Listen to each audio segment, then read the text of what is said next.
Okay, hello. Hopefully this is working. I hope so. It looks like it's working. It looks like I'm streaming. So, right. Today I want to show one of my favourite sims in Second Life, which is the Neo Victoria and the Machinima sim. And these two sims are used for roleplay, predominantly steampunk roleplay.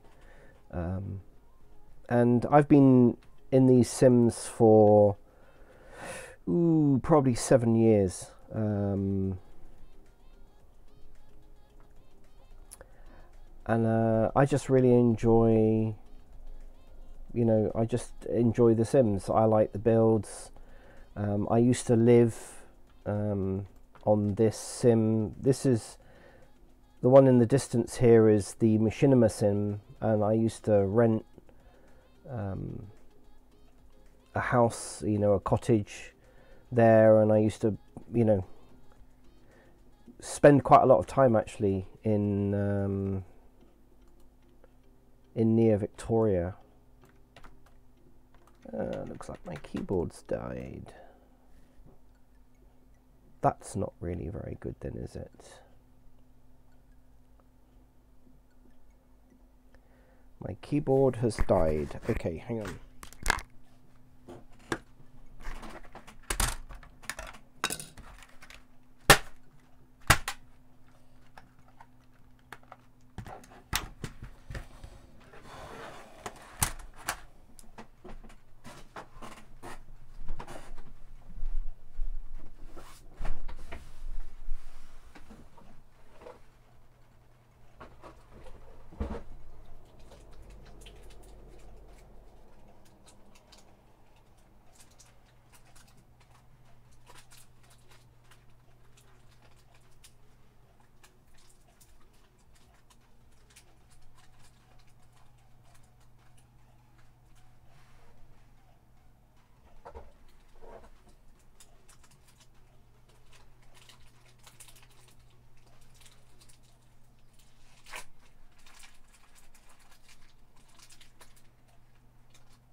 Could you just go into Twitch for me?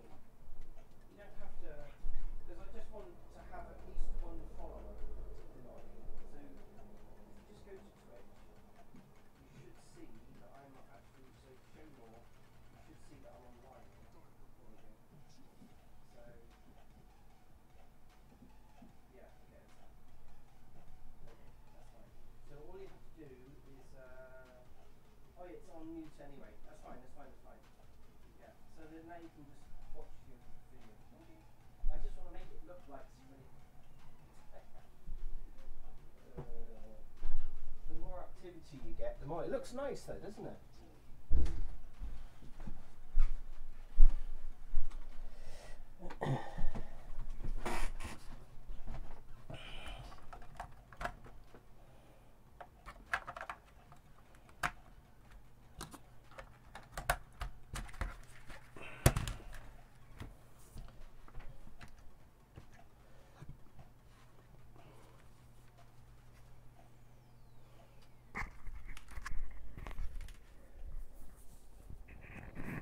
Right, so hopefully we are now back up and running with keyboard, and let's see, we don't seem to have any music anymore. Strange, isn't it, how it all seems to do this. I have no idea why I haven't got any music. Okay, that's fine. That's fine, that's fine.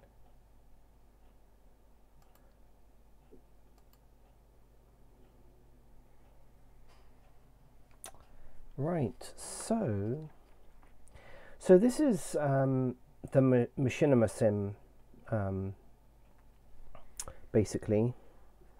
Okay, this doesn't look like it's...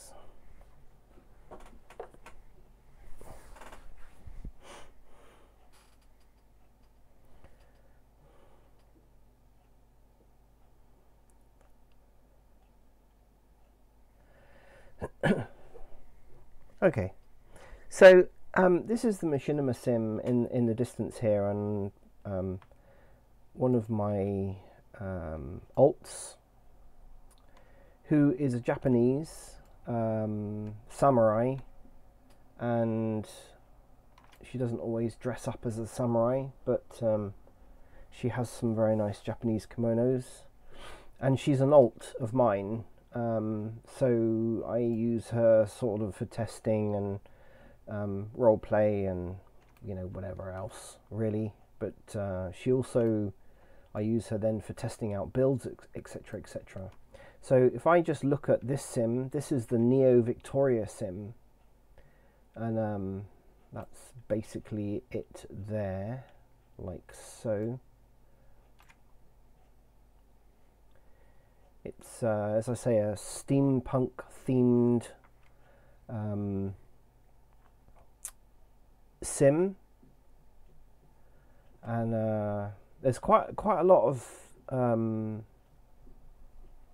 characters. There are resident characters, and they are only allowed to live on this sim, and non-resident characters are on the other sim, which is this sim here, the Machinima Sim. So if you're a Second Life fan, highly recommend that you come and browse around the Sims. And if you can, I mean, predominantly the Sims operate mostly on the American timeline. There are some European roleplay that happens, and they have a website and etc., with all the schedules and things on there. So what happened was, I know the owner of these Sims, and I've been building, I think, for them for about 6 years. I've been building using Blender and making various different props, and if you know anything about Second Life, you'll probably have heard about the Fantasy Fair, and so I've done poses and props and various different bits and pieces for that kind of thing. And over the last 2 to 3 years, I've kind of really seriously got into Blender in more detail, and because the Blender software itself has become easier to use, let's say. It's become more user-friendly and a bit more understandable and a bit easier to use. And so I've kind of got into building other things. I mean, I've built probably hundreds of things for Second Life using Blender. And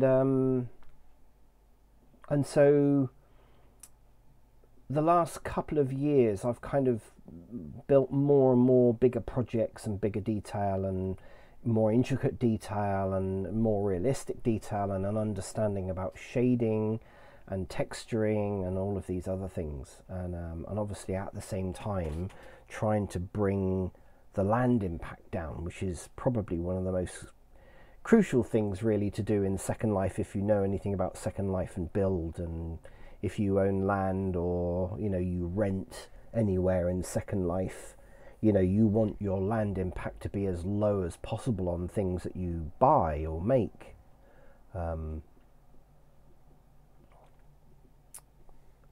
So I spoke to the owner of the sim, and they wanted to fill this space. Now, there is a space around every land sim that you can go out about approximately, I think it's 64 meters around each sim beyond the border, if you like, of the sim. So most of the time, most sims are built right up to the border of the sim, the boundary. But if you're clever with making mesh or prim, you know, cleverly by putting the root on the land and then extending out, you can go out about 64 meters. And so what you end up with is this kind of thing. So I started off making this, and what they wanted to do, the whole idea is that the sim looks bigger than it really is. So when somebody's on the land of the sim, you know, like for instance in this particular instance, you've got two sims together. Well, what's surrounding those sims is just nothing. And when you visit the sim on a fairly regular basis, it can look a bit bland. And so what people are doing now is they're surrounding their sims with build, basically, you know, that can change, and that's of course the good thing about it. And I've noticed this over the last few years as well. If we look in the distance, I didn't build this. These are kind of sculpty mesh, I think it is.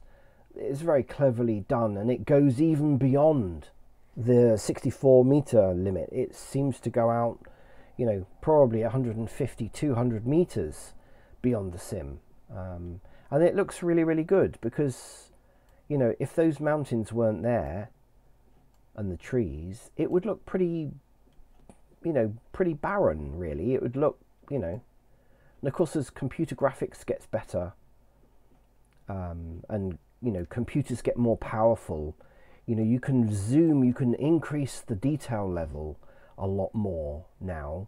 People's broadband has got faster, and so, you know, you can download textures a lot faster and download prim a lot faster, and I mean just generally everything's got faster. So after having a sort of agreed and came up with a plan on what to do, you know, what she actually wanted, the plan was to surround near Victoria Sim, and obviously this one here, to give the effect that the sim was bigger than it really was, and so you get this kind of an effect. So I built the piers, and this lighthouse is modelled on Whitby Pier lighthouse. It's not texturing up at the moment, and textures don't look that bad when it's you'll probably find that it's evening time, and the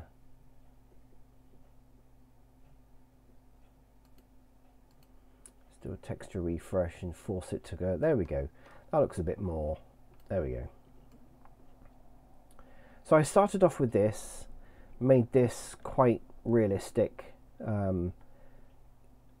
The lighting on the sims at the moment is a bit harsh. In fact, it's very, very harsh. And it makes everything a little bit bleached out. I don't know why they've chosen to do that.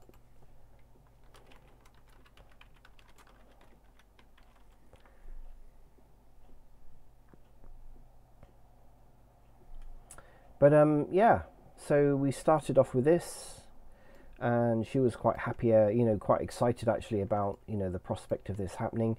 Now, one curious thing that you can do, you can't actually walk onto this, you know, as an avatar in Second Life. Once you hit the border, and I'll demonstrate that, once you hit the border, you can't go any further.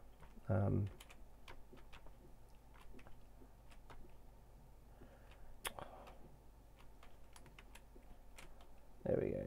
Internet's playing. Oh, come on. Of course it never wants to go right when you're live, does it? Okay, so this is obviously the border. Now if I try going up these steps, for instance, I'm going to get so far and then stop. And and that is literally the border of the sim, and you can't get any further than that. But the curious thing is, what you can do is that you can sit on a bench which is beyond the sim, which is quite interesting. And I got told that it was because when you do that, your avatar becomes phantom. I think you kind of turn into a sort of almost a non-existent entity. And yeah, this lighting is really, really harsh. But the landowner, the sim owner, doesn't want anything publicised that isn't the in-world, the region, wind light, etc. And so she insists on it being as it is. And then, of course, when you stand, what happens is your avatar, boink, it just goes straight off to the edge of the sim again, and then you're back here. This is not showing off my builds particularly well because of the lighting. It looks absolutely awful, but trust me, it looks like this on the other side. I think the lighting from this particular angle is very, very harsh. But anyway,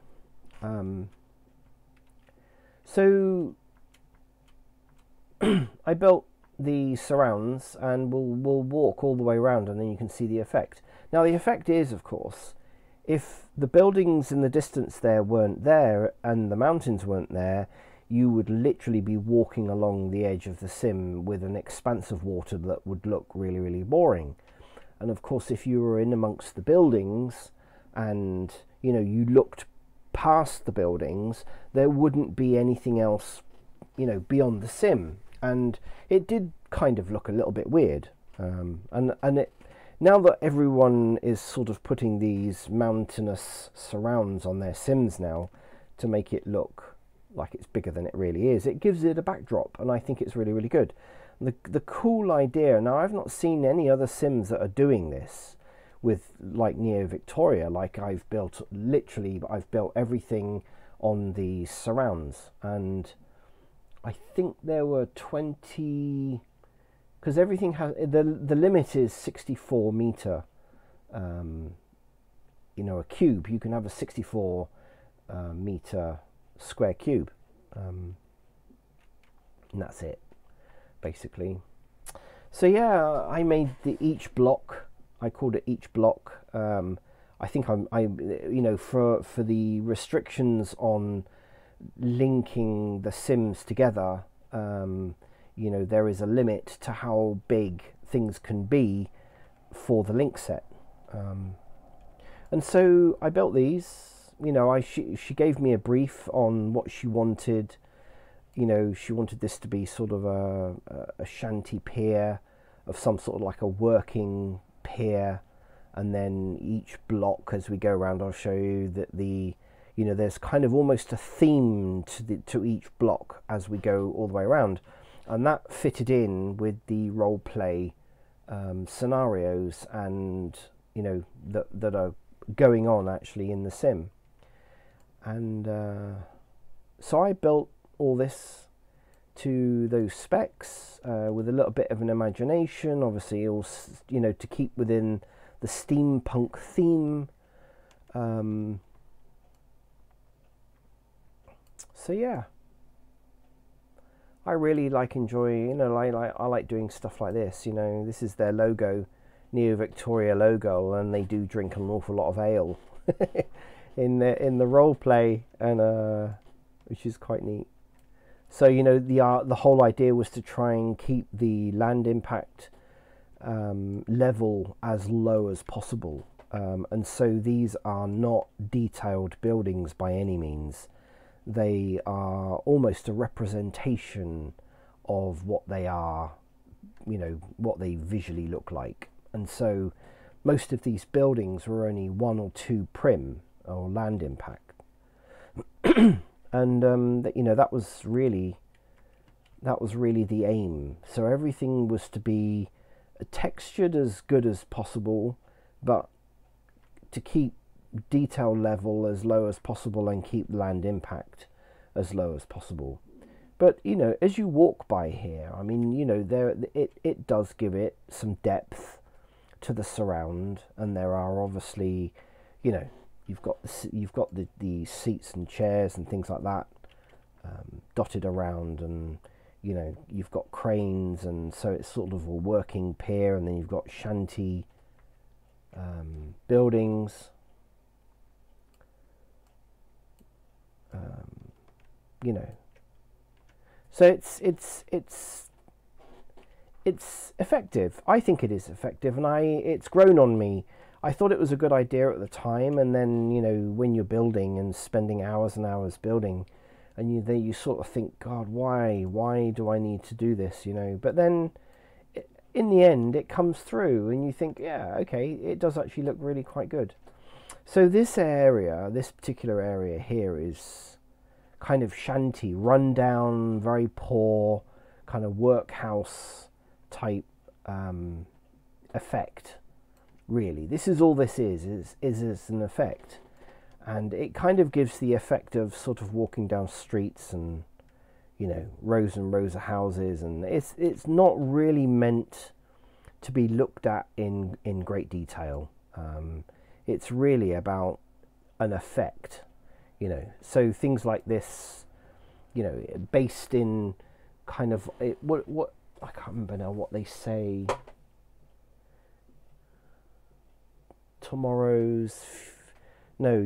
Yesterday's future today, or something like that. They broadcast it out as, and which is quite good, because obviously steampunk is based on sort of Victorian times, but obviously it's based in the future with, you know, all the kind of magical and esoteric and, you know, things. I mean, it's I kind of liken it to the kind of feel of what's the name of that film? The Extraordinary Men, or something like that, which is probably as close to the effect that you'll get for sort of steampunk. But the whole idea is, of course, that these, you know, that you've got like streets and houses, and again, it's just literally for an effect. That's really all it is. And then obviously you can make references to buildings and areas around the sim that can relate to your roleplay. And I mean, there's a lot of detail. There's a vast amount of detail. I mean, they've just passed 10-year anniversary on this sim, and so there's 10 years worth of roleplay, history, background, and such like that's gone into this sim. So there's a vast amount of detail and history here for, you know, to keep people occupied, and you know, there's a reason for this rays of energy that are coming out at this sort of particular point with these figurines here, and you know, that's again all part of the basis for the role play. So, but all of this I made and to try and keep it as, you know, low land impact as possible.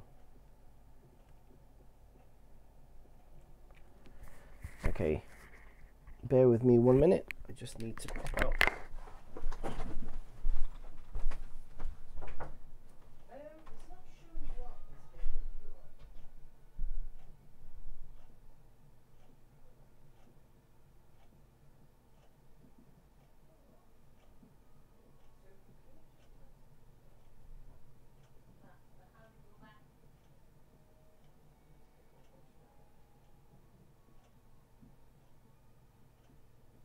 Right, so if you click on that,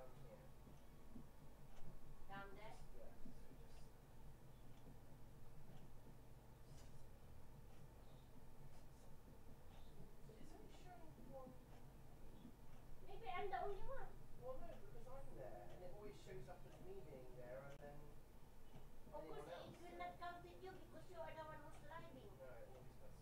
Okay, you can just, yeah, that's it. I won't bother you again.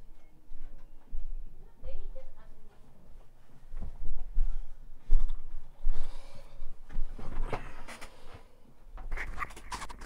Sorry about that.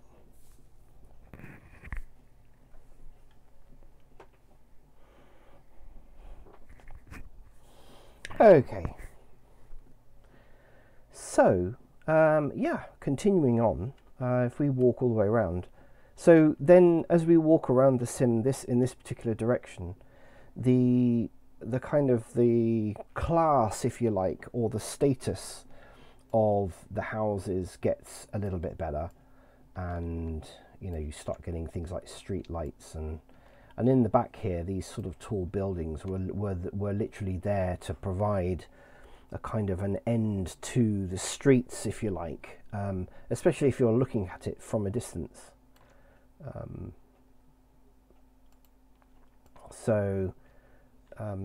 give you an example. So obviously we're just going through this whole building here. So if you look, you see, if you're down at ground level and do you see what I mean? So you look through and it kind of makes it look like it goes well beyond where you happen to be looking, which is really what the effect is about. And I'm currently working on, sorry, I'm just thinking here, I'm currently working on an absolutely massive sort of steampunk steamship that's going to be in the harbour here. And that's going to be quite impressive because it's got sailing masts and sails and all of those kind of other things to go along with it. So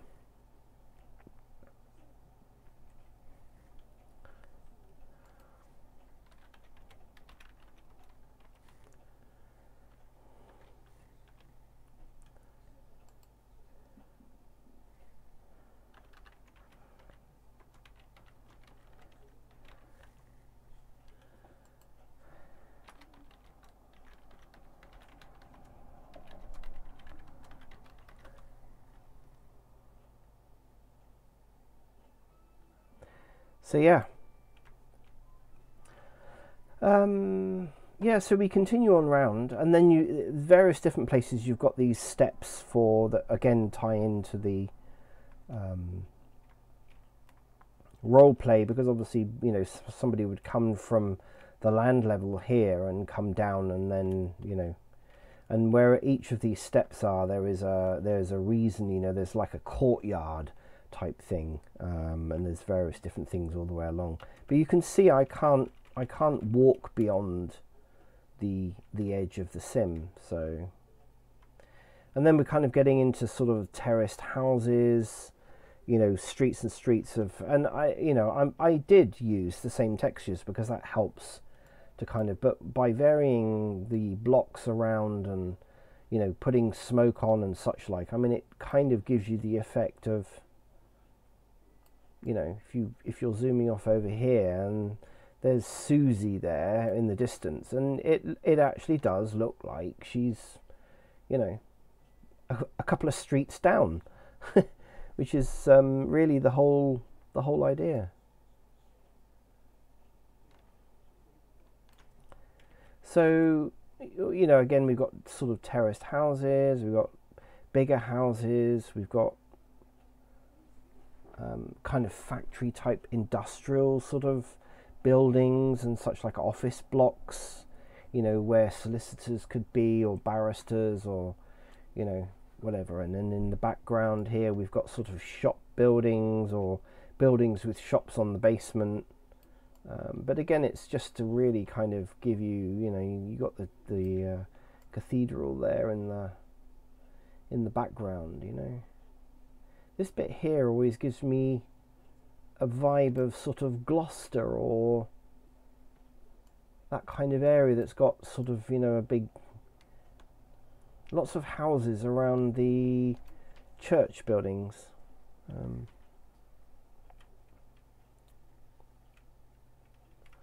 So anyway, we go round a bit further and a bit further.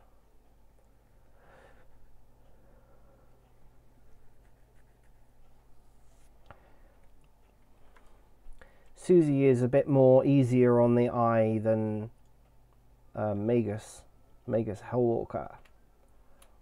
And this particular corner was to be sort of posher, a bit more upmarket, townhouse, kind of Victorian style townhouse buildings, you know, with a nice fountain in the middle, etc., and sort of Victorian type office buildings effectively in the backdrop. Again, these have all got very similar textures, they're just coloured slightly differently, again to try and keep land impact as low as possible. You know, so this is kind of more wealthier area compared to sort of the shanty town, which is down on the other corner of the sim. And then we continue round.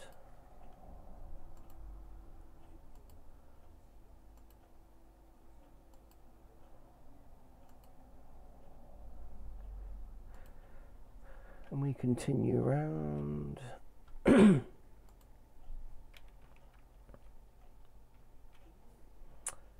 What's going on with this keyboard today? It's creating problems. It's been working perfectly okay all day until I decide to stream. So then we've sort of, you know, come into more upper class, not really upper class, but a more wealthier area with a different kind of, you know, solicitors and barristers kind of an area, really.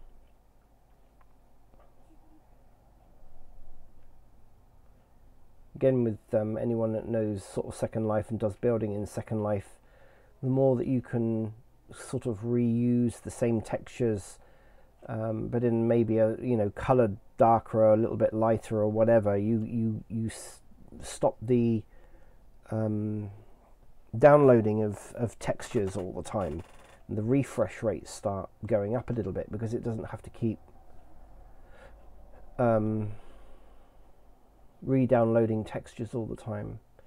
And then I made this, the original church that I made was actually smaller than this, and they wanted something a little bit more in, you know, a bit more grander.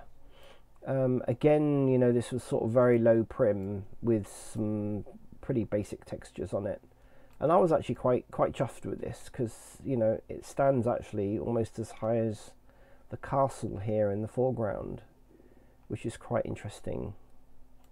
And then I made this, I actually made this as a project for something completely different, and they wanted it. They liked the fact that it sort of had, you know, a graveyard that was a little bit more 3D, again very low impact,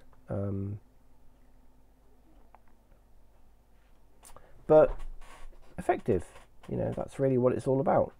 I made this lamp, street lamp, probably 10 years ago.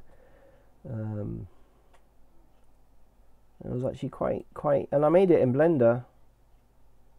I was quite impressed actually when I brought it out to put on this build the last couple of years, and thought, yeah, I remember making a lamp. And when I took it out and looked at it, I thought, yeah, that's not too bad considering it was 10 years ago. You know, my usage of Blender is now, I would say, a lot better than it was, because it's easier to use. So anyway, we continue on down here, and of course the thing is, the nice thing about this is that it's actually quite close to the edge of the sim, and so you can add this into your role play quite easily. It's a shame actually you can't walk on it, but you know, I think it looks effective. Change the lighting and it looks even more effective. I mean, if you change the lighting to night mode, I mean, it actually does look really quite spooky. Let me change this to can't do it from there. The shortcut, there you go. So that's night mode, and I think that actually looks really quite good. You get the nice effect of the lamps and the lights, and you can see the smoke belching out of the the next section, which we'll talk about. I think this sim looks really, really nice at night. Personally, I don't really like the wind light settings that they've got. It's way too harsh. You know, I think this has really got some nice effects at night time. If it was my sim, I think I would make use of the sort of the 4 parts of the day throughout, you know, the kind of light cycle. But if we go back to the region wind light settings, I just think they're way too harsh. If we look at Susie again, you know, she's bleached out. Well, she doesn't look anything like that, as we'll go through a couple of other sims. But anyway, I really enjoyed building this. It took quite a few months to do and get it right, and some various different versions and some frustrations, etc., etc. And yeah.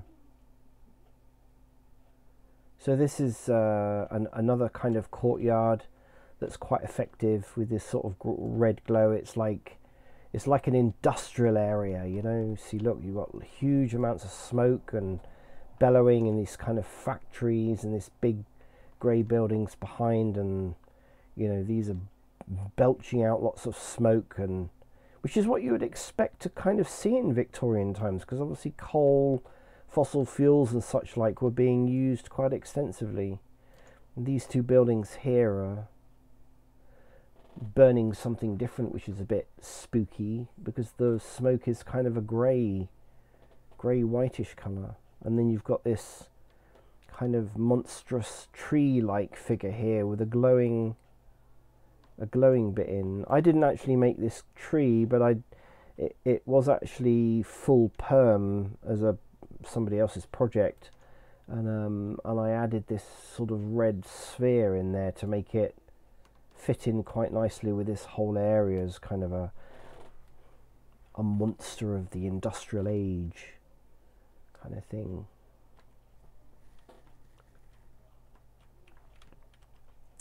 So then we come down this area, and again this is sort of, you know, a little bit more upper class kind of, you know, these are not down and out kind of factory industrial units. And then we've got this sort of, and this is my latest light, which I made from a picture that I took down in Brighton of one of the street lamps along the seafront. It doesn't look exactly the same, but it's influenced, you know, it's where you get your ideas from, which I love about using Blender with Second Life. You can kind of see things in real life and think, yeah, I really, really like that, and then you can make it yourself. And if you've got, you know, we'll go to a sandbox maybe in a little while. And then I made this sort of, you know, this is based on kind of a school building, industrial, again, sort of era of Victorian times. And then that comes down here, and we've got this sort of end bit here with the sort of the pier on the edge with the shop there. And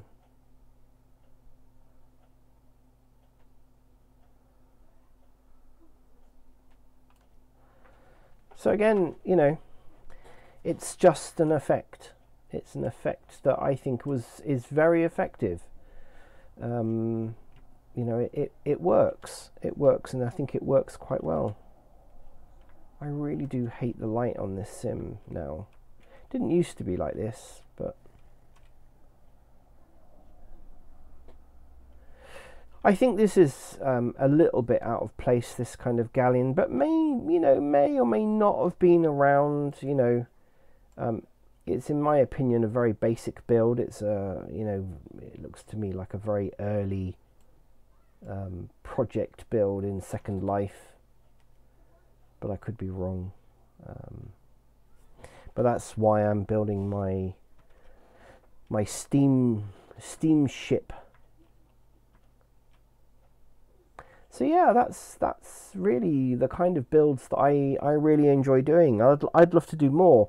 I've got obviously more commissions to do for this sim. I'm making a little dirigible or dirigible, I don't know how you pronounce it really, but it's sort of like a balloon tour bus, which I'll show you in a little bit. But it's kind of this is kind of a dirigible type thing. The one I'm making is going to be people are going to be able to sit in it and move and then take a tour around Neo Victoria. So anyway, just wrapping this bit up, I mean, I think that looks actually quite impressive. As a sim, you've got all these surrounds with buildings down the side, which looks rather, good. It sort of fills a gap. This area here on the left hand side is going to be filled a little bit more, and then you've got in the distance, sort of hills, mountains with trees and stuff, and I just think it looks a lot better than having empty space. So let's see if I can get back up to the tour area. No, this is the building area. Okay, so this Susie can probably show you around. I mean, this is an area where I'm allowed to build, to construct things and test things out, and these are sort of projects that are ongoing at the moment. There's like this industrial sort of strange looking chimney thing that I've made. This is a larger dirigible that I'm in the process of. I started to build and then came up with the idea of a small version to use as a tour. But this particular one will be used actually to hold meetings and such like in, and will remain static but look like it's moving. And I'm allowed to use this as my own sort of sandbox.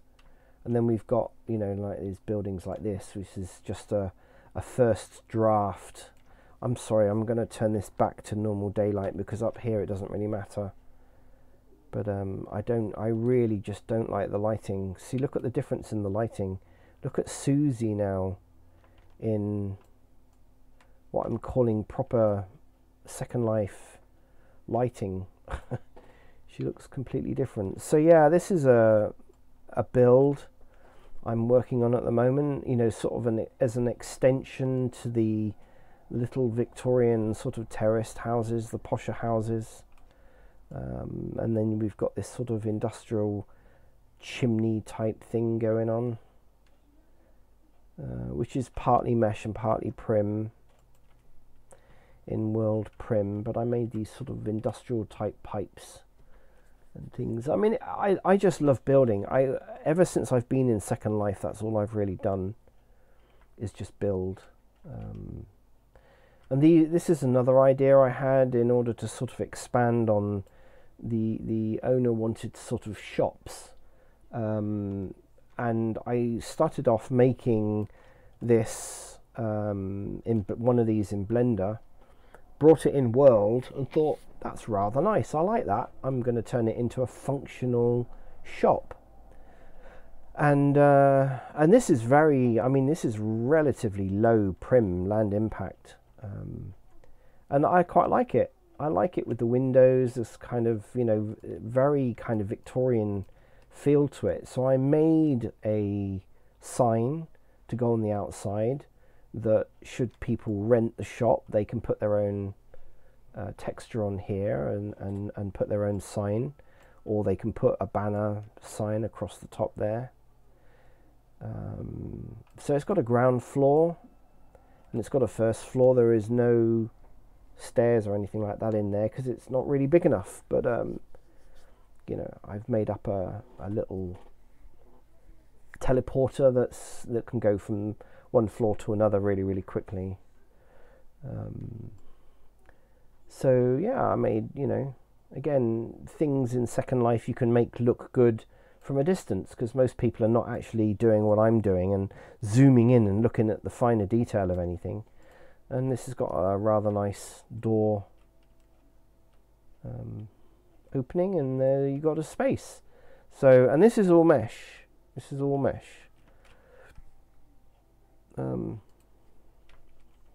Land impact kept to a minimum.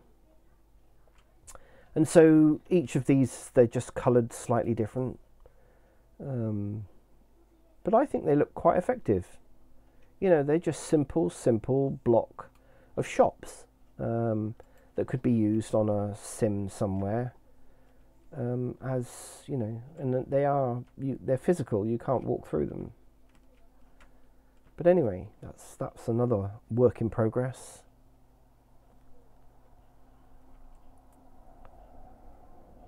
And then in the distance here, you can see all of the builds. This was the area that I actually made for constructing each of the blocks to go around the sim. And so each one had one of these block areas here. And the buildings were assembled on there and arranged in such a way, and then the root prim was off this block. So that you could move the block out over the sim edge, and the small prim, you know, the root prim was still on the sim land, as it were. And yeah, so these are all the buildings. If we just walk down here, you can see, you know, I've just sort of dumped all these here and then just picked and choose what I wanted to assemble the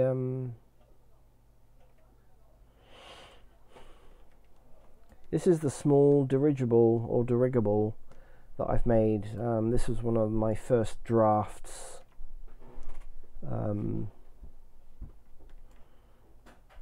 of this little dirigible, so you know, obviously this is not textured properly or anything, but yeah, you know, it's like steampunk punk theme. You know, put some cogs in and a rusty boiler and some gauges and some steam coming out the funnel at the top and a fire here, and you know, copper piping and such like. And so the idea is that, and this is a very early draft because the final draft looks completely different to this, but anyway, so people would sit here and the dirigible would then sort of travel on its journey, and I've got an example of what it would look like. So yeah, it's actually pretty neat. I enjoy building. And then, you know, I come up with stuff like this. You know, every now and then I'll sort of, you know, I love playing around with scripts as well, and particle creation and things. I quite like this. So again, this is mesh with some scripting of particles. So it's kind of this molten energy that's inside this sort of stainless steel ball on a, you know, it's just stuff that you can role play with, really. That's what it's all about. So this is where Magus sort of works, really. Hence Magus Hellwalker Curious Builds. So I kind of filled this up with various bits and pieces. So we can just walk in here. And yeah, he made this, Magus made this recently as a giveaway gift for Neo Victoria to put in a hunt. And yeah, it's pretty good, you know, put the logo on it and a few things. It's quite neat. Maybe throw in a gift to this table, which is again very low prim for what it is. Again, just mesh. And then I made this to actually go up and down, so you know, you can click on there and you're up on the second floor. And here's the second floor. So yeah, very basic building, but it's effective. It works. And then you can just click on that and you're back down again, which is pretty neat.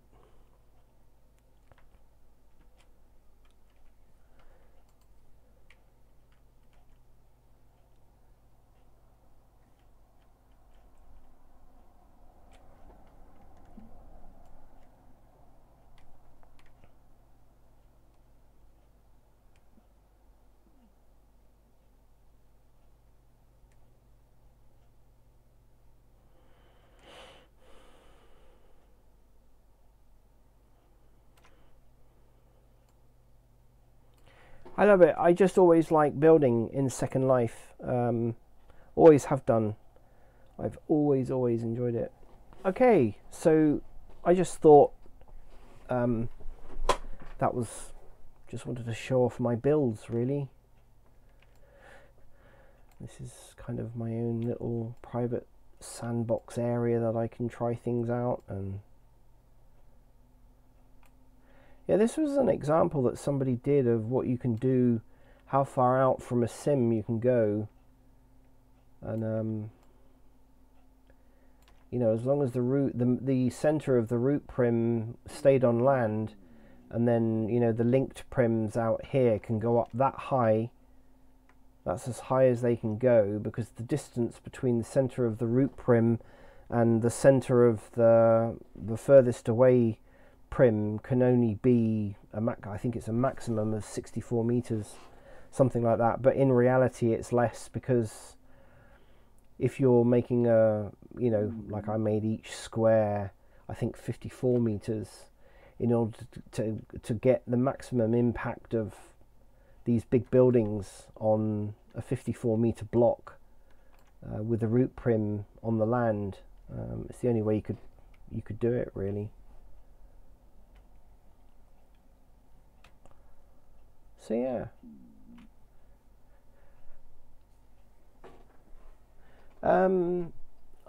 What I can do actually is I can show you the first, no, maybe the second iteration of the ship that I'm working on at the moment, that I'm building, which is this one here. Whoa. Okay, there we go. So this is actually only half the size, because I'm only bringing this in world to do some tests, you know, on things like the texturing, and just to sort of get an overall feel of what it's going to look like in world. And the finished, almost finished ship, steamship, is actually different than this now. So, you know, there's a lot more detail on there, and textures are a lot better and things like that. This is actually quite a very early version.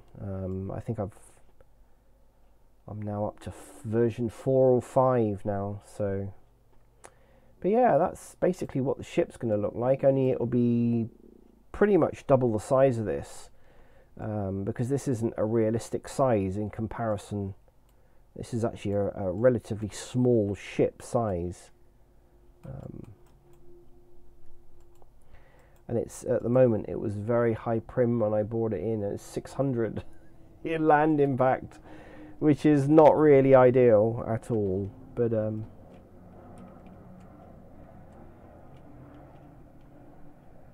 yeah, so when this is completed, it will be brought in parts in order for me to build it and assemble it in world, in order to get the textures good and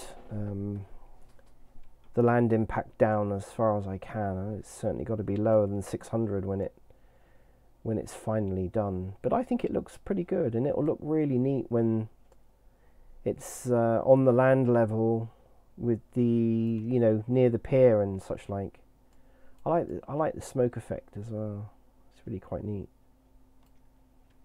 It's quite good.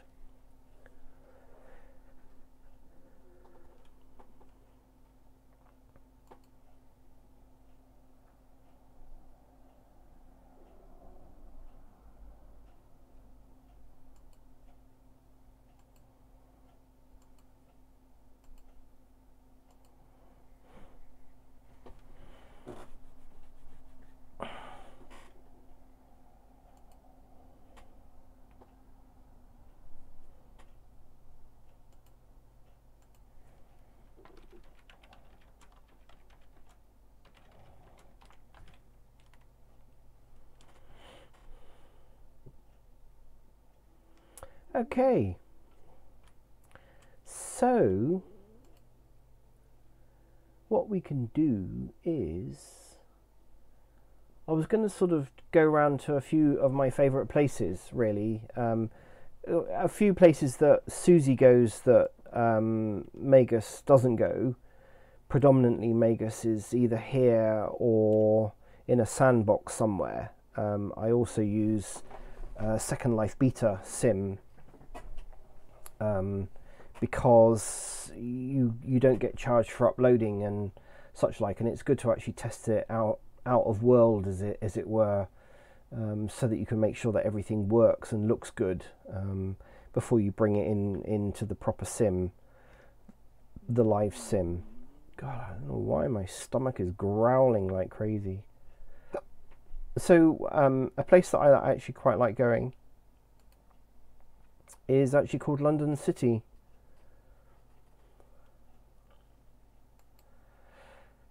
And this is usually very busy here.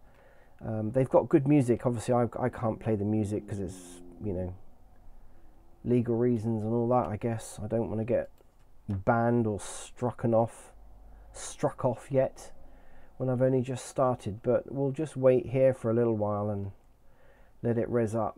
It is very, very busy here, very busy, and hence with all the avatars in world on each sim, and also there's a lot of land impact, buildings and trees and detail and such like here, and so it takes a while for it to all render up. But once it's kind of rendered up, it's actually pretty neat. I like it. This is very, very popular sim. Now see the difference in light. The light here is very flattering.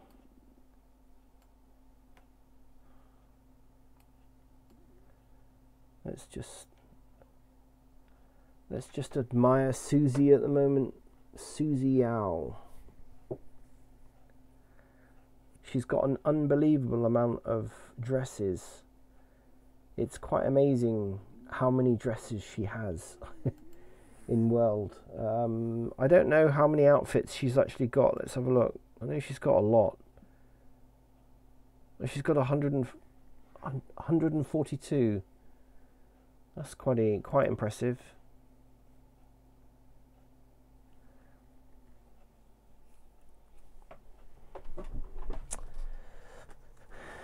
So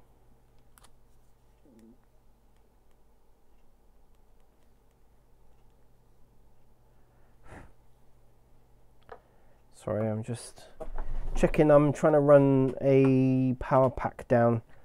I used it today and it's good to discharge it as far as it will go and then recharge it again. Keeps them exercised. So yeah, things are coming, they're rezzing up quite nicely.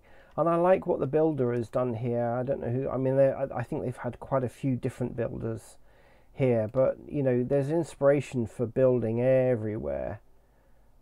You know, again, these are all very low prim. These are just, you know, straightforward buildings with textures on them to make them look. And then in contrast, you get sort of detail buildings like this, which look all rather good with pillars and such like, but the land impact would be so high. I mean, that top part of the building there is 67, whereas that building there next to it is only 10, you know. So it all depends on what kind of land impact the person who owns the sim is going to give you.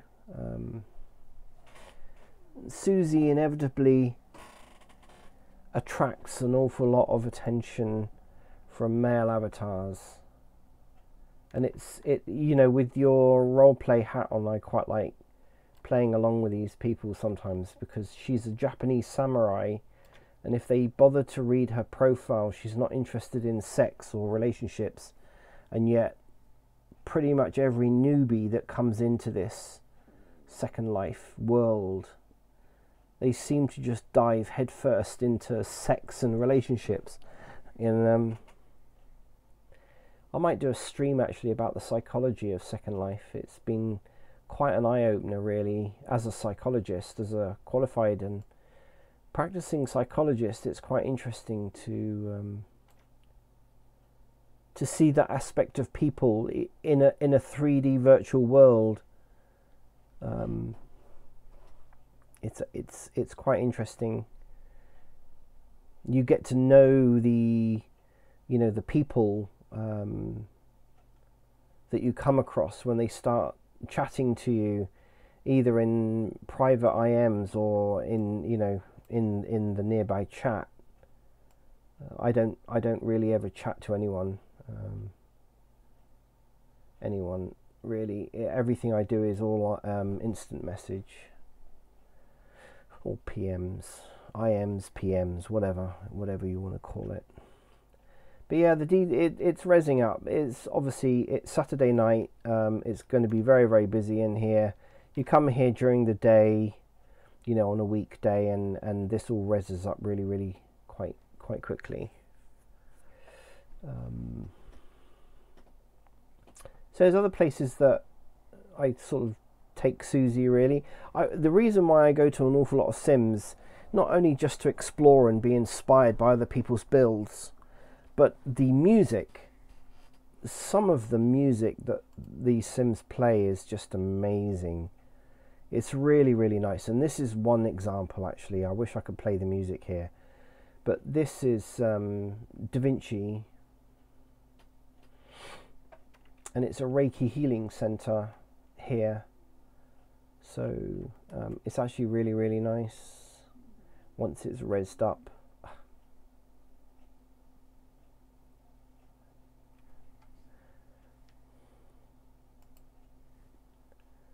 It should come up soon.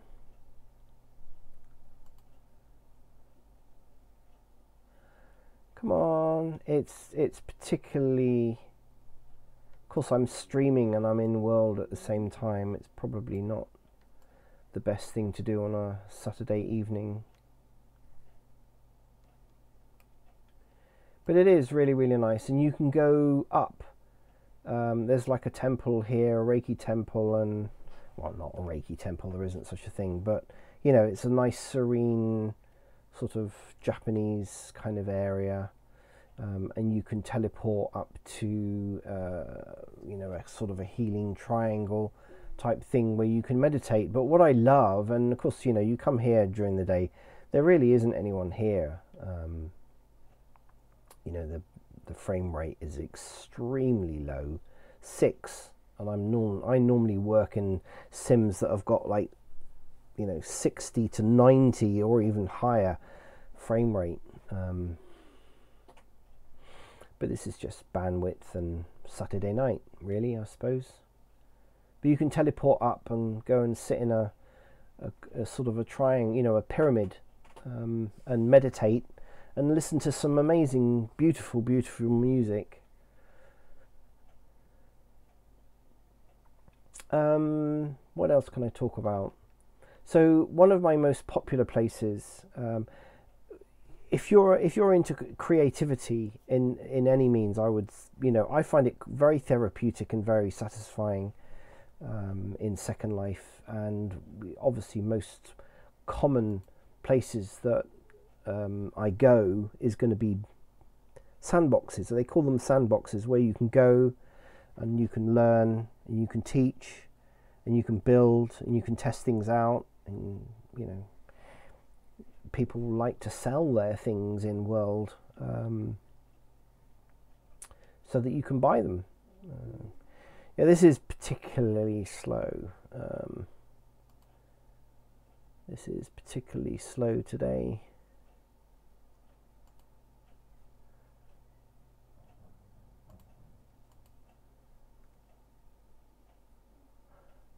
Yeah. So yeah, come away from the landing zone. So I like this particular area. This is one of my favourite sandboxes, the public sandbox that I like actually coming to.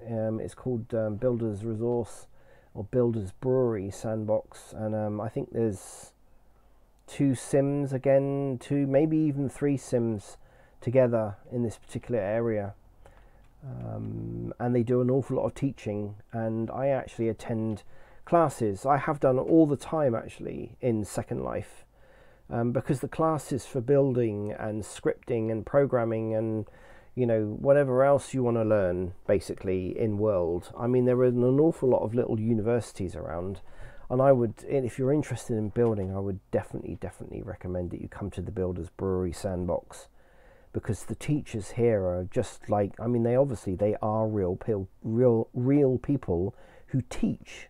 They teach you how to use Blender. They teach you how to bring objects into Second Life, and all of that kind of thing, and pretty much anything, scripting, programming, building, anything you want, texturing, they've got classes, so you can come here and just sit and admire, and you can talk to people who are also building, building objects. This is just not rezzing up really. This is obviously Saturday night. Again, the frame rate is a little bit low. This is not a particularly good advert. It probably doesn't help the fact that I'm actually streaming on a Saturday night. Not the best time to be streaming really, but yeah, so you can see things like this. There's like all sorts of tools that you can buy and use in order to, and that will help you to understand how prims can be manipulated for building. And I mean, you got to remember, before people started, before the mesh days, which was quite a long time ago, you only had prim in world building, and you had to try and find creative ways to manipulate the prims and put them together in order to create things like rings and necklaces and clothing attachments and whatever else.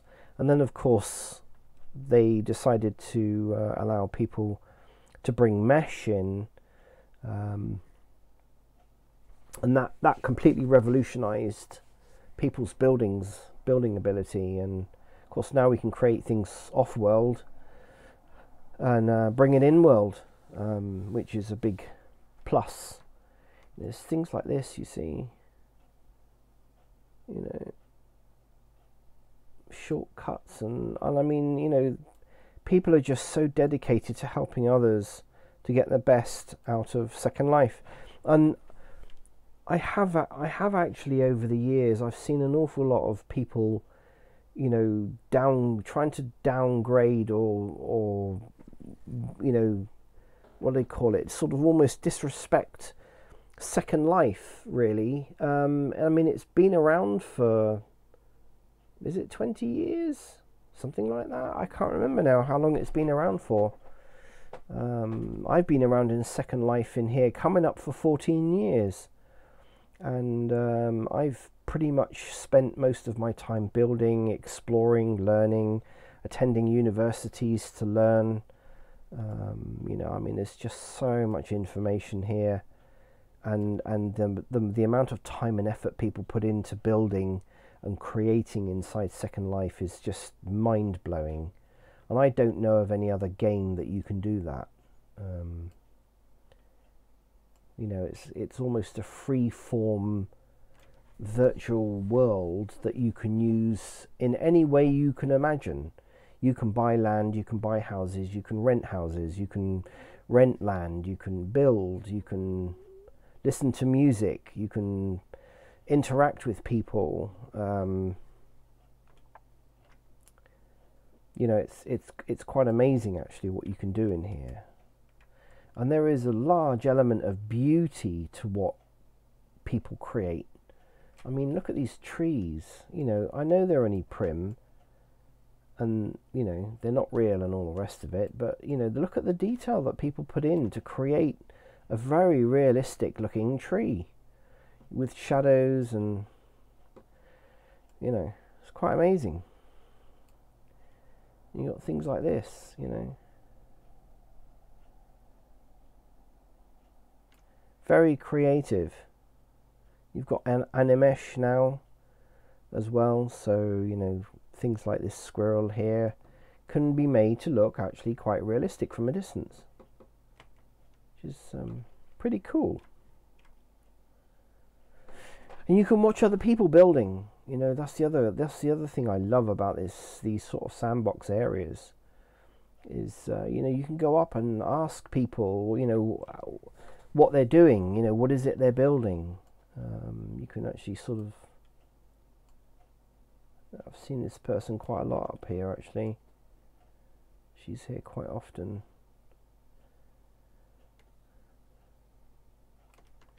It's impressive. It's impressive what people build. And she's obviously building with just Prim, because that is not mesh. But you know, it looks good. She's using some decent textures and textures that are, you know, when used in a good way, like that kind of thing, gives the impression that it's really, really big. It's pretty neat.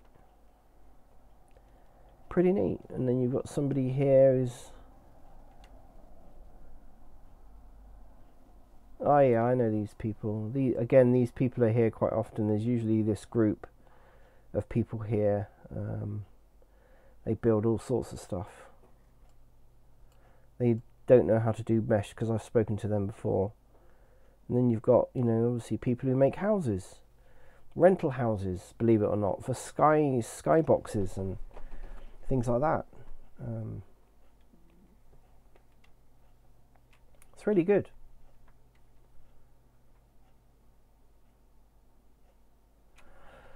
So that's one sandbox.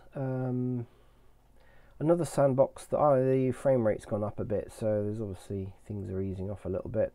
Another sandbox that I quite like is a bit of an odd little sandbox, but I tend to just use this as a very quick and easy because it's not a very popular sandbox, but it is actually quite good. See, the frame rate here is 60 plus, which is quite good. But it's a small little sandbox, private sandbox. It's Saturday night, so there could be quite a few people here.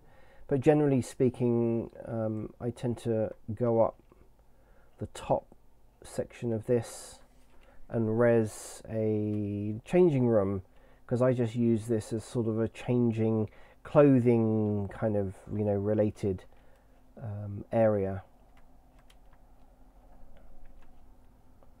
Like it's actually relatively small compared to the Builders Brewery. Yeah, there's quite a few people here. They're obviously creating things. So yeah, this is the little sandbox I come to fairly regular basis. Couple of the other areas I'll go to, you can obviously save all your landmarks, clothing, lots and lots of clothing stuff, shops, and Susie goes to a lot of shops. So Magus Hellwalker earns the money and she spends it. They're kind of together actually. The role play behind the two of them is that they're obviously Japanese samurai, but Magus is not Japanese. Susie is Japanese. So one of the places which again I like to go to, it's a romantic island, but Hypnotic is an island that's used mainly for people to kind of meet up, and it's, you know, for people to get together basically. But Susie doesn't go there for that. She goes there for the music, because the music is absolutely brilliant. But this sim is also really, really, you know, it's very beautiful. You know, you've got beaches with sea waves lapping up against the shoreline, and you've got birds singing and beautiful music and lots of trees. I mean, it doesn't look much now. This is going to take a while to res up, but The thing with bringing Susie here is the fact she gets hit on quite often. That's the problem, because a lot of newbies come here and they use it as almost a pickup place. And of course Susie is quite a stunning looking avatar, really, and so and quite a number of other avatars here. And of course, if you want to literally hook up with someone, even as an avatar in Second Life or even real life, there has been several marriages, I think, now made or have come about through Second Life. But that's not the reason why she comes here. She comes here to just basically chill out. She normally sort of goes up into a tree house, chills out in a tree house on the island, and then just sits and listens to music, and that's basically what she does. But yeah, the scenery here is just stunning. It's very, very nice. It is very nice. There's normally long grass here, and there we go, it's rezzing up. So you can dance here, you can listen to music, and again, the other reason why I like this is because of this. A lot of sims are putting these on now, these kind of fake sculpty mountains, which is quite clever. And I don't really know how far out they go. I'm guessing 150, maybe 200 meters beyond the sim.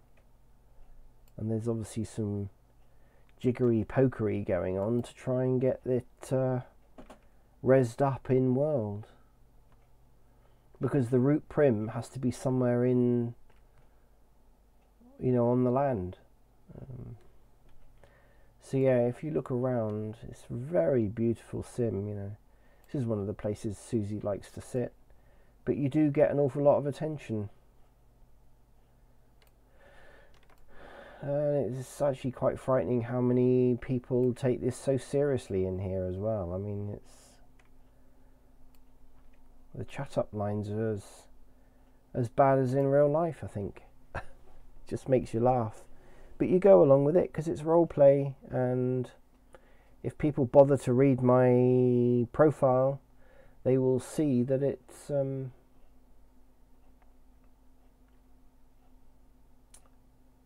it is role play. What else have we got? Oh, it's just so many. These are all landmarks to places around Second Life. Some are a bit weird, some are actually really good. Oh, here's a couple of places. So you want to listen to some sort of more modern, real live DJs. There are places that you can go. There are, like, this is really, really good music here. I like these. About every 2-3 hours, there's a new live DJ. And this again gets very, very busy here. You've got lots of shops where you can buy things. But then you've got the club, as it were. Yeah, better walk. This has got really, really busy, actually. They've been here, Ambrosia has been here for 13 years, so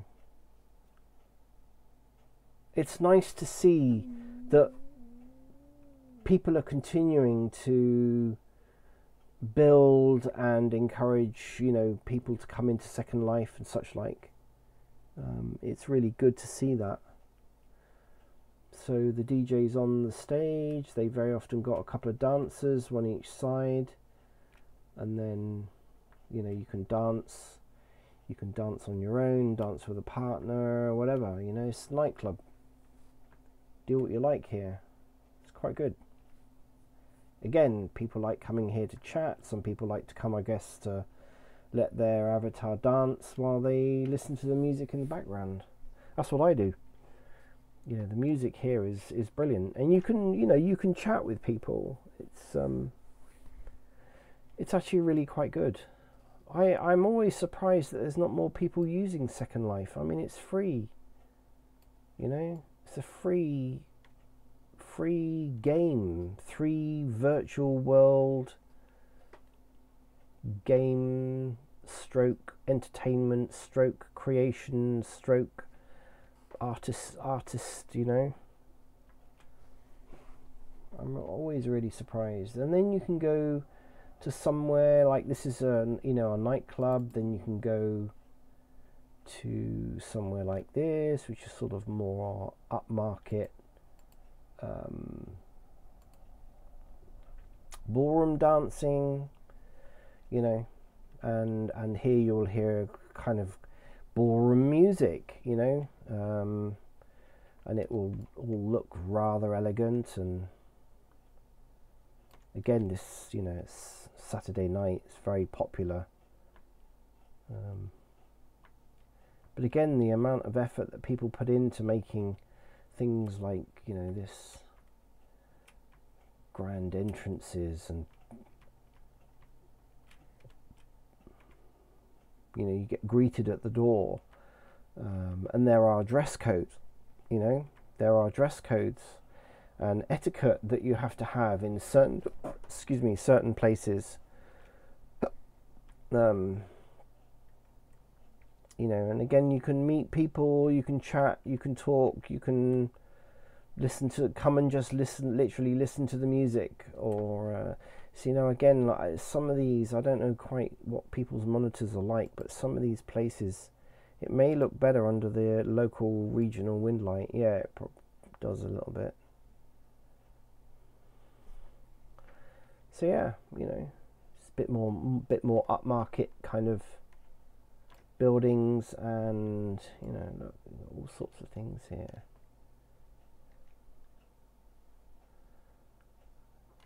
That's the thing, the owners of these sims like to change things around a bit, so they'll make themes, like, there'll be a Christmas theme and a Halloween theme and a spring theme and a summer theme, and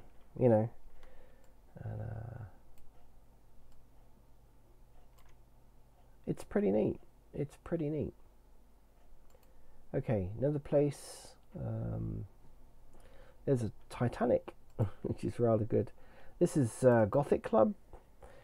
Now, Susie sometimes likes to dress up as a Gothic. She a lot of her clothing is obviously steampunk, Gothic stroke steampunk, and so she's got like a lot of black and such like. And again, doesn't look like we're going to get into this sim, and I would imagine because it's a nightclub, it's a Gothic nightclub. I've come here at all times of the day, and it's always very, very busy. It's always busy, and so I'm guessing that this is going to be full. No one here in chat.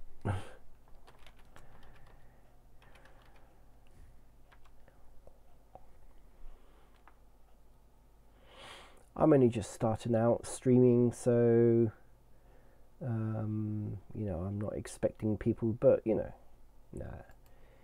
I've been logged out of Second Life. Oh, that's not very good. This happens sometimes. I mean, I have been in Second Life for quite a number of hours already. So and it is Saturday night. It's very, very busy. Like, I think a lot of games in general. Trying to get online with everyone soaking up all the bandwidth on the internet to play their games.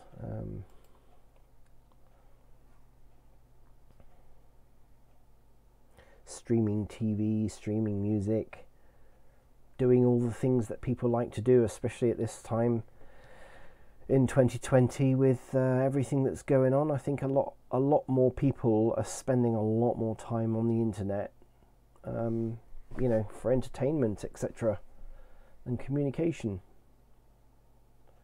So we've ended up coming all the way back here, which probably means that this started crashing around about here, I guess. I don't know, unless it just thought that this is the last place it remembered before crashing out of Second Life. I must admit, it doesn't happen very often, thankfully. Especially when you're building, the last thing you want to do is to lose everything. But one of the reasons why we've come back to this Builder's Brewery sandbox is that you can leave something here for up to an hour before it gets returned to you, which is pretty neat. So even if you do crash out, you can very often log straight back in again and continue on. That end of it's actually been pretty good. Where else can we go?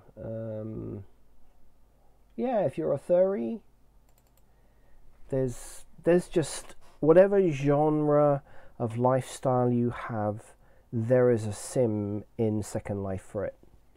Whatever your sexual orientation is or anything, you know, there is a sim for it in Second Life. Okay, this is interesting. This has changed slightly.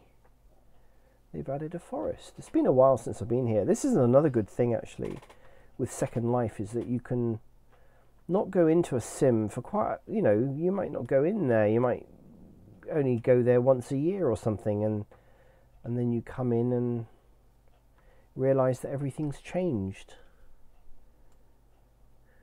So if you're a furry, there are quite a few sims and areas and role-playing places and all sorts that you can go if that interests you. Where else can we go?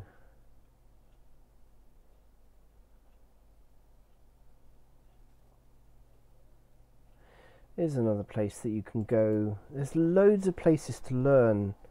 If that's what you want to do, you want to understand how 3D worlds work and what is possible to do. It's good actually to come into Second Life, and there's so much you can learn in here.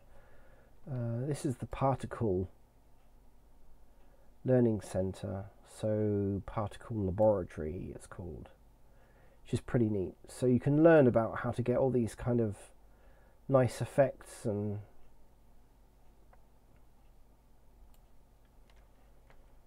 again, which is pretty good. You can learn, you can shop, you can play, you can chat, you can connect, you can meet up. I remember when Second Life was really popular, which was, I think, about 13, 14 years ago. For about 3 years, maybe up until about 2010, it was extremely popular. It was sometimes even difficult to get in world because there were so many people on there. I think even now, predominantly, there's like no less than about 35,000 people in Second Life at any one time. And of course, on a Friday is going to be considerably more.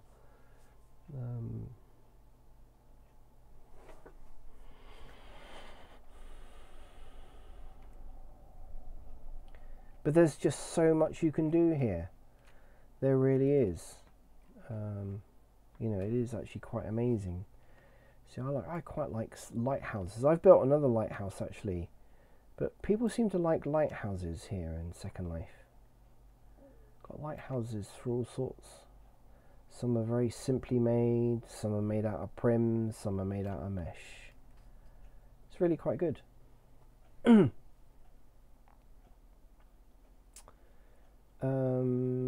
There was one that I saw there a minute ago that I thought, I haven't been there for a long time. Made by somebody called Wild Pea or something. Excuse me. Can't remember where it was now. Mad Pea, I think it was. Somewhere. Don't know.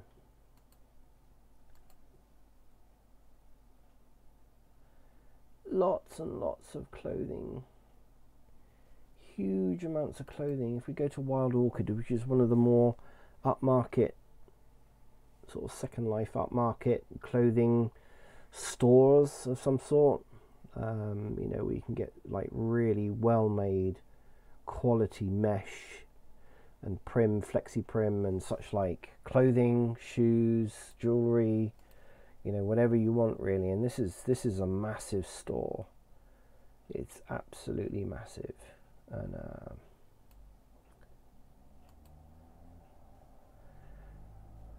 should maybe have streamed this earlier on today, because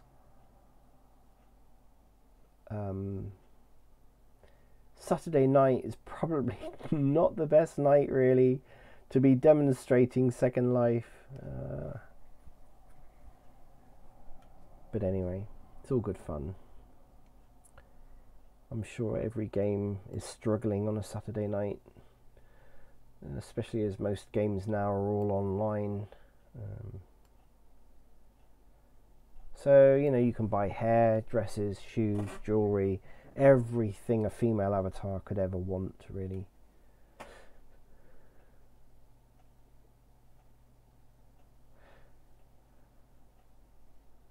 Yeah.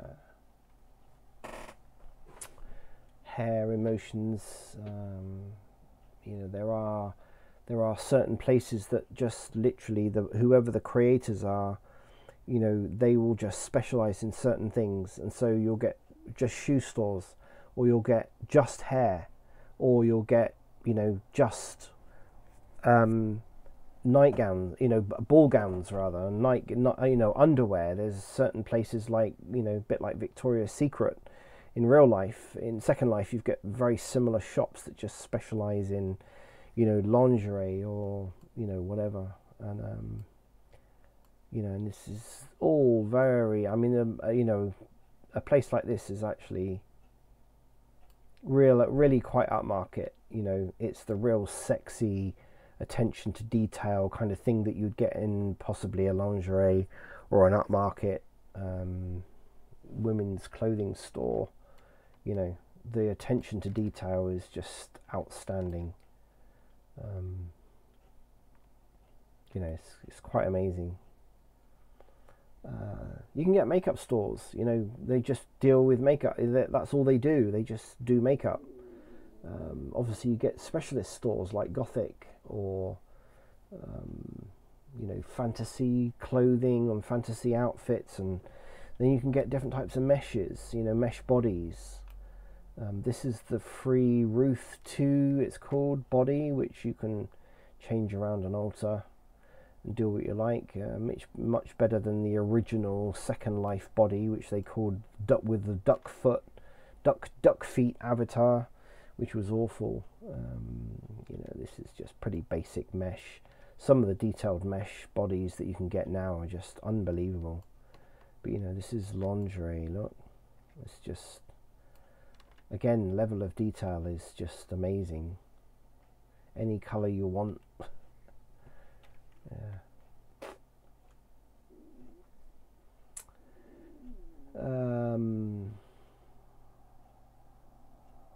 What else have we got? Oh, there was one thing that I was going to show actually, which was the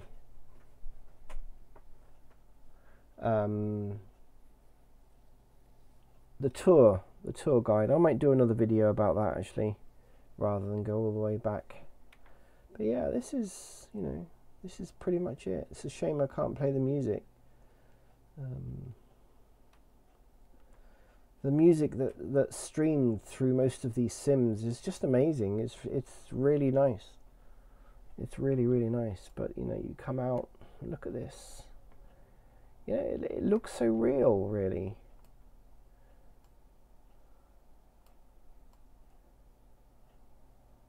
Wild Orchid. You can get refunds, you can get redeliveries, you can get, you know, it's just amazing the level of detail that people put in. But look at the size of this place. It's just outstanding. Really quite amazing.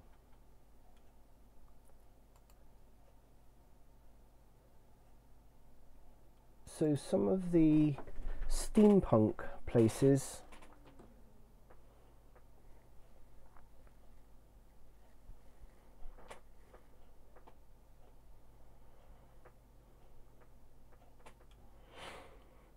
maybe we could visit a couple of these. But yeah, some places you come to and you think, God, I don't think I've ever been here, and then you realize that they've basically redesigned the sim, or they've redesigned the overall look. This is pretty impressive. Wow. Yeah, this has changed since the last time I was here. Jewelry. Furniture for your house. You know, it's quite stunning. Look, it's quite amazing. I don't know of any other game that's got this kind of level of detail. I mean, I'm not a gamer by any means, but I've seen most gameplay. You know, you don't get this sort of level of detail. You can buy textures, you can buy color, wallpaper, whatever you want. You know, it's pretty good, pretty amazing, really.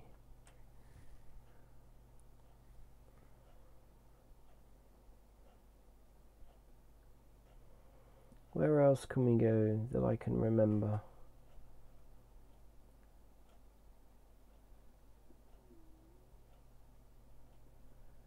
Yeah, there's a lot of sims that are gone as well. This was an excellent sim called Unzipped, and I don't think it's there anymore. Oh, maybe it is. Maybe it could be another sim that I'm thinking. No, Unzipped is still here. Yeah, that's right. There was another sim that I can't remember. I used to go to a lot because there was predominantly gothic clothes and for male and female avatars and creatures and aliens and all sorts. And again, you know, the level of detail was just literally unbelievable. So here they do Victorian steampunk. Boots and shoes, there we go. So we can go for a walk down there.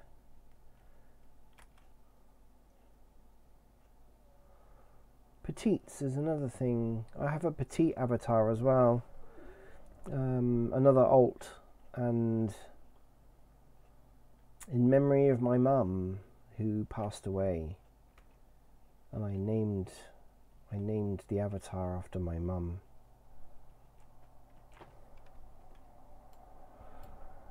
But yeah, you know, you got Victorian clothing styles, steampunk type clothing for male and female. I must admit, the male clothing is nowhere near as good as the female clothing, but I think the same applies to pretty much any game, isn't it? Any virtual world.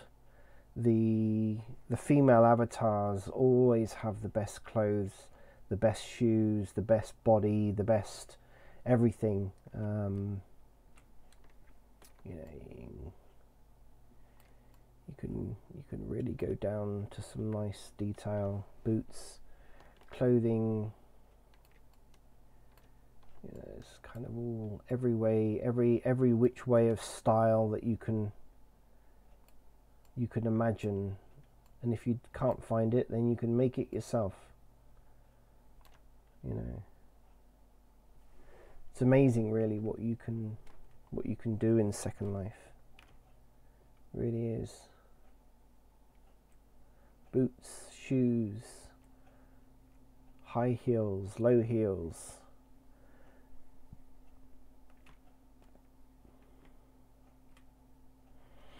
You can. There's a lot in Second Life is about roleplay as well. I think this is one of the mainstays really now of Second Life, is the fact that you can be who you want, you can act, you know, however any character that you want, you can dress up, you can fantasize, you can, you know, you can pretty much do what you like, really. And if you're into weapons and war and, you know, all that kind of thing, then, you know, you can do that. You got a nice little dirigible there. Tesla Isle airship. Kind of steampunky type stuff. It's all pretty neat. It's all pretty neat. And then you've got things like this, which when you come into Second Life the first time, you don't have any money, you've got nothing, and so you kind of don't know, who is this Uncle what? Oh, okay, right.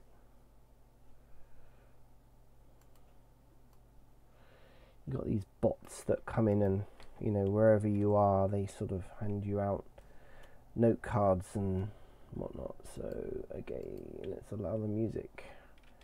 So then you can come to places like this which are free, and basically they are for newbies. So obviously you've got however many years of Second Life creations, which very often what tends to happen is the creators of a lot of clothes just decide after a while, because things obviously go out of date and fashions go in and out and such like, they give away what they've created, which is really, really nice. And so you come to a place like this, and there are some huge places.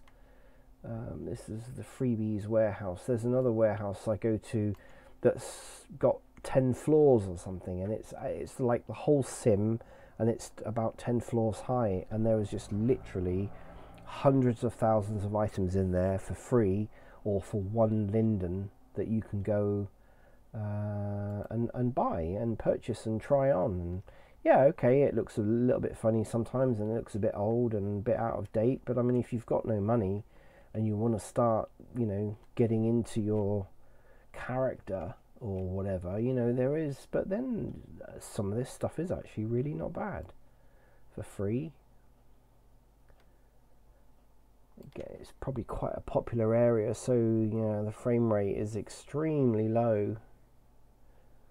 I should have thought about this, really, doing it on a Saturday, but you never can tell. But yeah, you can come here, get full outfits, clothes, buildings, cars, motorbikes, shoes, jewelry. You can pick up sample scripts to create your own kind of stuff. You can buy houses. You can, I mean, it's just, it's almost endless, really. Just wanted to sort of show really some stuff that you can get for free. Considering this is all free, and this would have been quite expensive in its day. I mean, this was obviously being sold for 188 lindens in its day, however long ago that was, but now you can get it for nothing. So you even though this is a free game and you can spend money, and obviously if you want a better body and a better shape and a better skin or whatever, you really kind of need to spend real dollars, which get transferred into lindens, which then allows you to go and buy things in a almost in a real world fashion. So yeah, there's plenty of places that you can go that are free.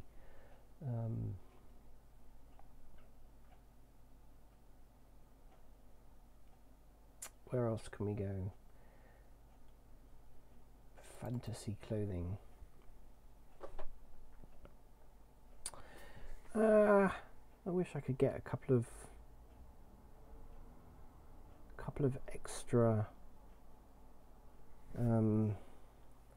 people coming in to chat. I mean, I will continue to keep streaming and doing this kind of thing, because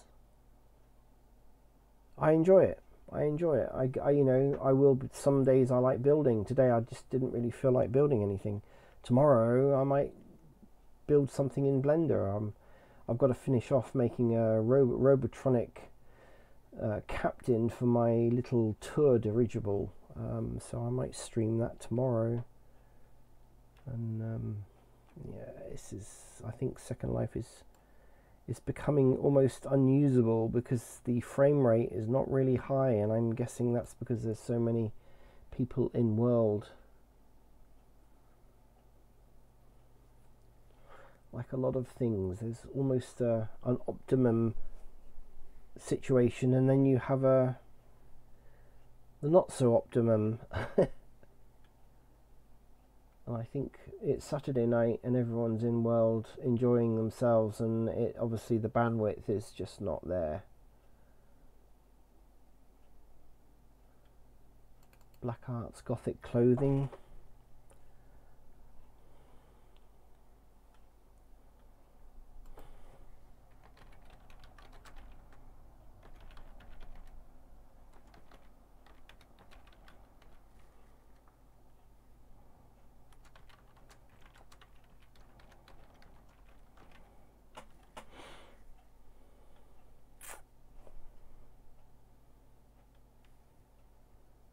Everywhere you go there's music. It's lovely. It's lovely.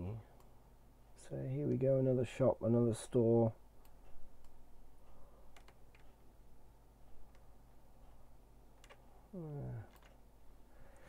Just wait for this to res up really. Not the best thing to do to come in world on a Saturday night. I know I keep saying it, but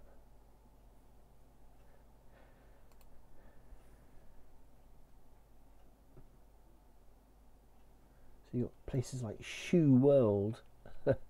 Lots of dancing places to go to, actually, that play good music. I mean, you know, I'm not. It's really, really good. It's quite amazing.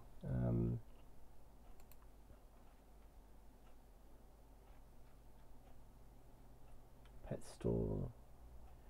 Freebie Galaxy, I think, is another one that's just massive. Absolutely. I think this is the one that's got the multiple stories, if I remember rightly.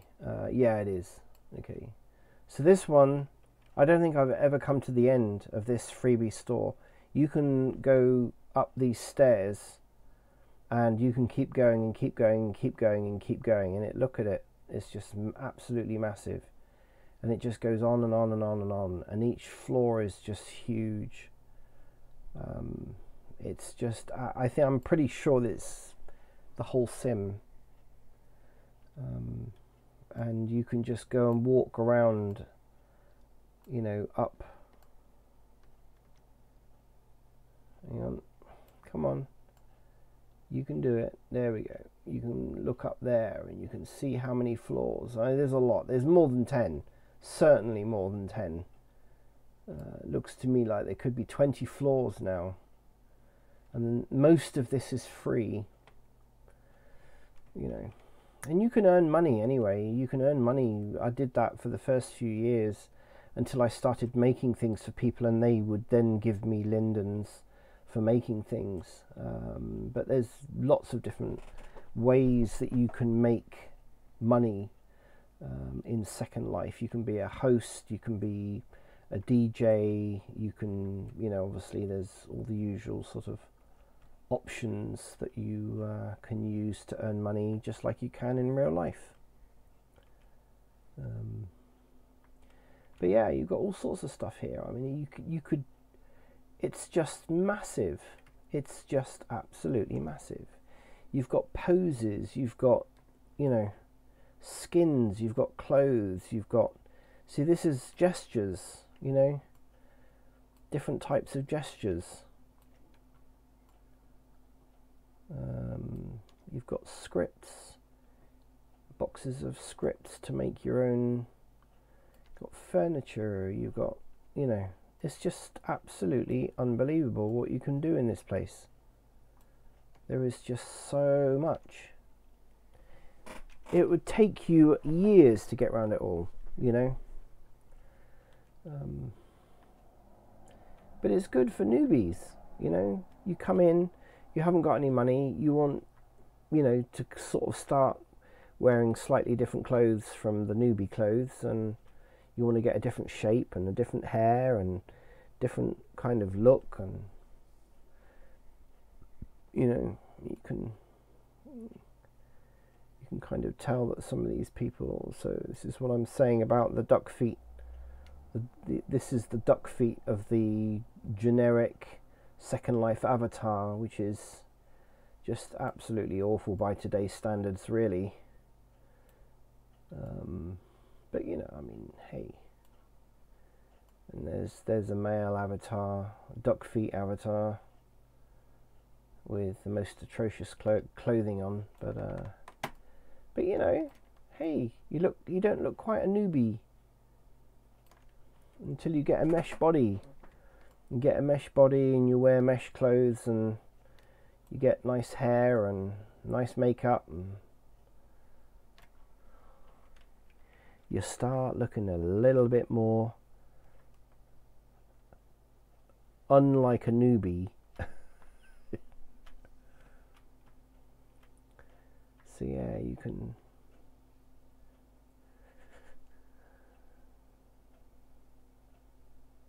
pretty much anything that you're into, there is going to be catered for in Second Life. Absolutely. And by the way, you don't have to walk up these stairs to go to the next floor. You can actually do little mini teleporting. And if you're wondering what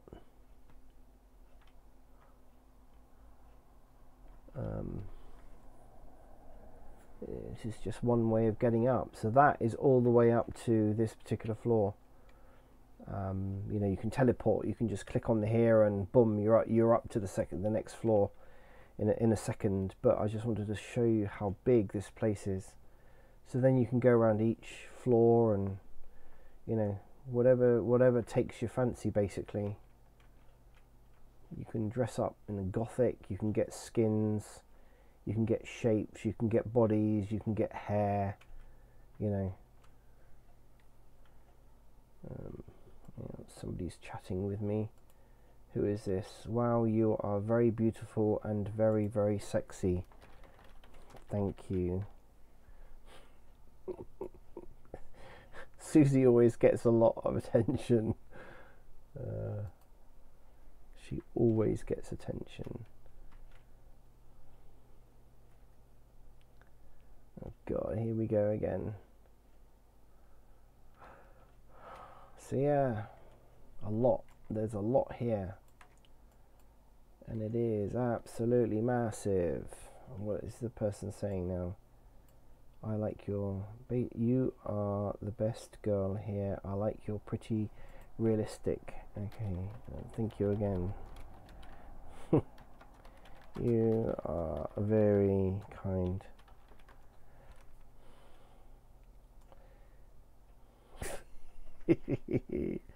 I love it. I love it. I love it. You just go along with it. It's role play. You know, it's role play. There's no need to be nasty to people.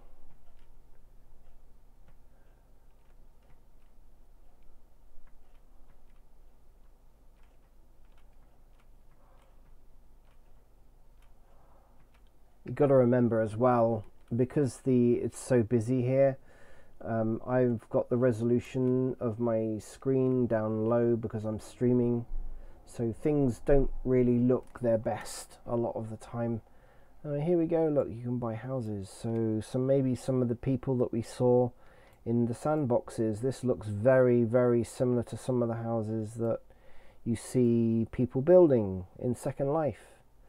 And so, you know, you can create these houses and these environments for people, and people buy them. I don't know how much this is. It's zero lindens, so you can buy a whole house for nothing. You know, it's pretty neat.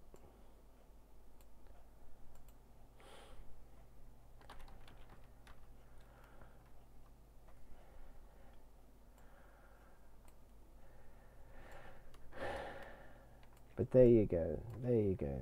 Okay, I'm going to end this stream now, and so I'm going to go back to Neo Victoria, because that sim is pretty empty and it's very fast. There we go. Immediately we're up to, you know, between 50 and 60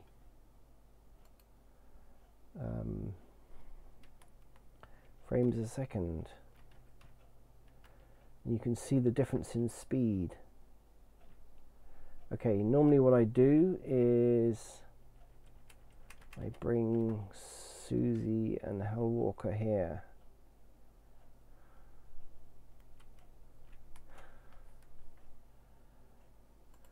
Okay, what's this person saying?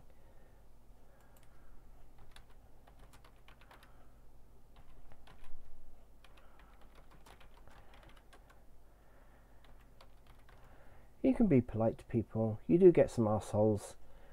You do get some real idiots, you know, that just seem to think that you can say what you like to people, you know, and they don't realise the effect that they can have on another, you know, another human fellow human being. They don't seem to appreciate sometimes that, you know, there is actually a person at the end, and you know that they're not just talking to an avatar. Okay, right. That's pretty much it. I may stay in here for a little while, round it up to 2 hours, and but yeah, you can see the difference when you come in world, and most of the time, I must admit, most of the time, Second Life is very fast. You know, and it depends on what sims you go to as well. But you know, I mean, now we're what, 30 frames a second now. When we came in world here a little while ago, it was like 60, so you know, 30 is probably more than enough, really. But when you start going down to about 5 or 6 or under 10 frames a second, it does get a little bit choppy. But you know, if you just take your time and you're only there to listen to music or dance or something, it's perfectly okay. You know. See, now you look at the light now. It's okay here, but you look on her back. She's obviously got the sun behind her now. It's too harsh. I don't like it. I don't like it. There's the small dirigible that I initially started testing out months ago. And the tour, so I might do that another day. We'll do that.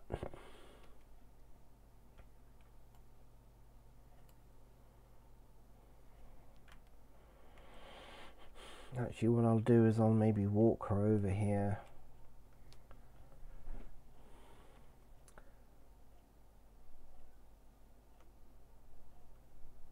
Just take a stroll. She's got a nice little swagger.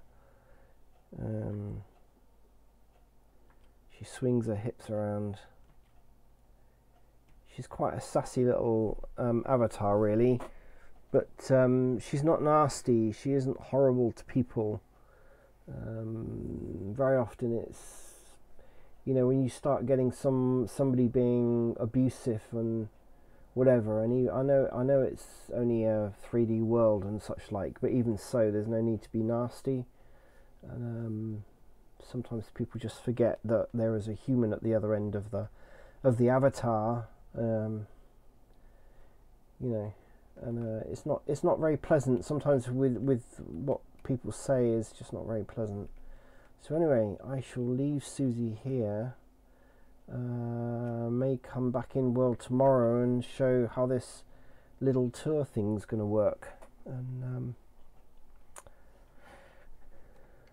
so yeah,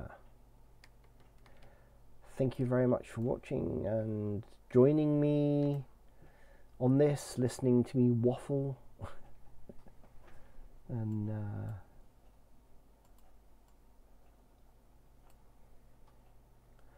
I hope you enjoyed the tour of some of my favourite places that I go to nearly every time I come in world. I just pop along and go around to these places and stay and listen to some music and just pick up ideas. I like seeing other people's creations, seeing how they made them, wondering how they did it, and then I may have a go at doing it myself. And you know, you do that in real life anyway, don't we? We look around. Anyone who is an artist or artistic in any means, you kind of try to pick up inspiration from other people. I mean, you know, that's where you get your ideas from, and curiosity, etc. But yeah, thank you for coming along, and I shall see you again soon.